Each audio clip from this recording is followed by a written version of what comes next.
E aí, tá tudo sujo com você? Eu sou o 56 e hoje a gente vai falar da série entre Splice e Hokage, que vai acontecer amanhã, dia 23 de março, sexta-feira, às 2 da tarde, pela LCS Europa. E como já é de costume, vamos falar um pouco dos dois times, a começar pela Hokage, porque dá pra traçar um paralelo bem legal entre esses dois times que vai ser a coisa mais interessante de analisar nessa série. A Hokage, você provavelmente não conhece um time, porque é um time com pouquíssimo apelo internacional, há muito tempo eles não fazem playoffs da LCS Europeia, imagina participar de eventos internacionais, então eles são muito conhecidos fora da Europa. É um time conhecido como o berço de jogadores. Eles são muito, fazendo um paralelo aqui com o Brasil, com a CNB.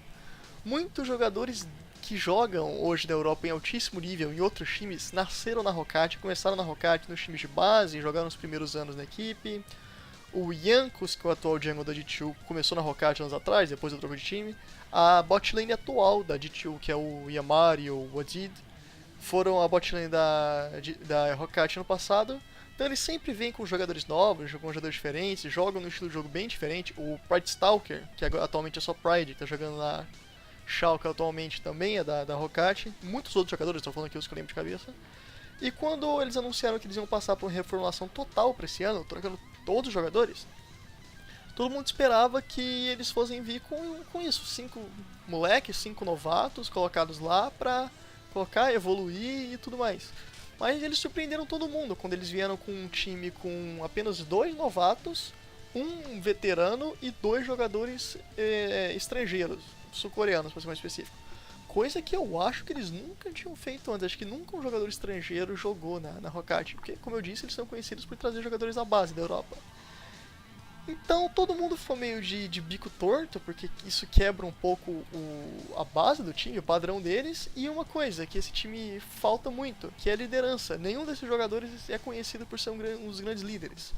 E liderança é necessário quando tem jogadores estrangeiros, porque problemas de comunicação é algo que com certeza vai acontecer, porque tem jogadores que não dominam muito bem inglês. Então, esse time, ninguém botava fé neles por conta disso, por conta deles terem uma base feita em jogadores estrangeiros, o Profit e o Blank, e por eles não terem nenhum jogador que no passado foi um grande capitão, que no caso seria o Memento, que é o veterano do time, mas ele nunca foi um grande capitão no passado. Então eles entraram muito subestimados, ninguém botava fé neles, mas eles surpreenderam todo mundo, conseguiram fazer as campanhas de playoffs, que já é uma grande vitória para esse line-up, um line-up que está sendo trazido agora, com jogadores que estão completamente diferentes, problemas de comunicação, como eu disse, um line-up que tende a evoluir. E vai ser bem legal ver como eles vão disputar os playoffs. Enquanto a Hokage apostou em jogadores estrangeiros, e não só esse line-up atual da Splice, mas como todos os line-ups antigos da organização, trouxeram jogadores regionais, uma base full europeia, com jogadores de base, jogadores europeus que estavam jogando na América do Norte, no caso o Nisk, na Splice, e que é algo que vem se tornando uma tendência quase que internacional. A gente está vendo isso. A Fnatic, que foi um time europeu, com só jogadores europeus, que foi um time enorme ano passado. A T2 trocou seus jogadores estrangeiros por jogadores só europeus para esse ano. O melhor time com desempenho no Mundial do ano passado, que foi a Royal, foi um time com jogadores só chineses. E é algo legal de ver isso, porque a gente não está mais na Season 3, Season 4, onde você podia trazer jogadores estrangeiros que eram mecanicamente insanos e só essa habilidade mecânica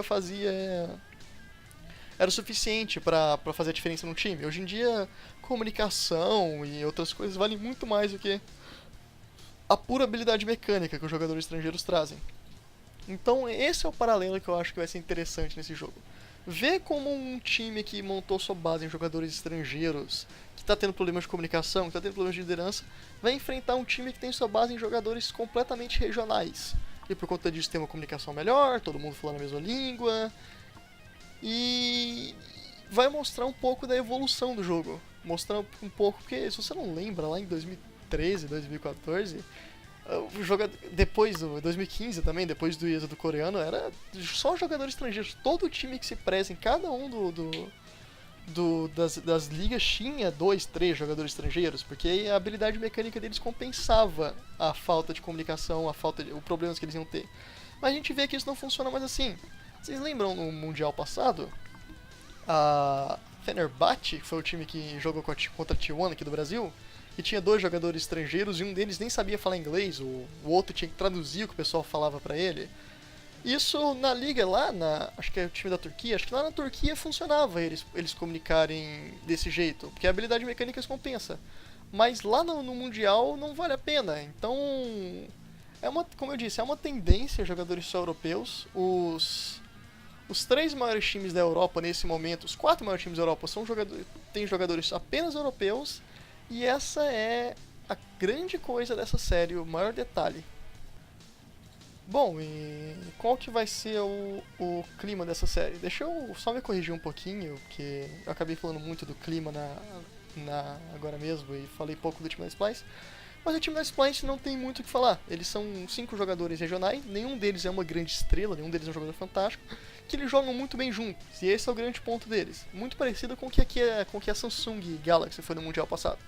Sem nenhum jogador chamativo, eles só comunicam muito bem, jogam muito bem, se rotacionam muito bem, e esse vai ser o grande ponto para eles nessa série. E já falando deles, vamos falar que eles são os favoritos para essa série.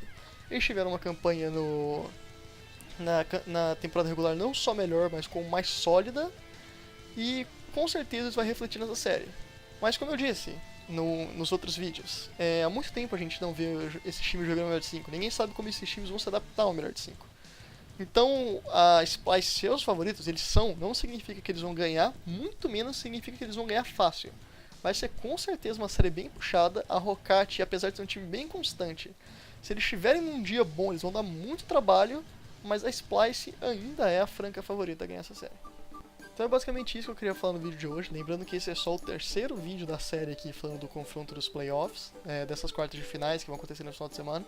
Teve 2 vídeos, terça e quarta teve um, hoje é o de quinta, amanhã vai ter o último falando do confronto da LCS norte-americana. Mas muito obrigado por ter vindo até aqui, por ter visto até aqui.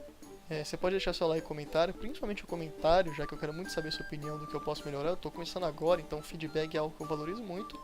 Mas você pode também deixar o seu like. E muito obrigado e fiquem sempre suci.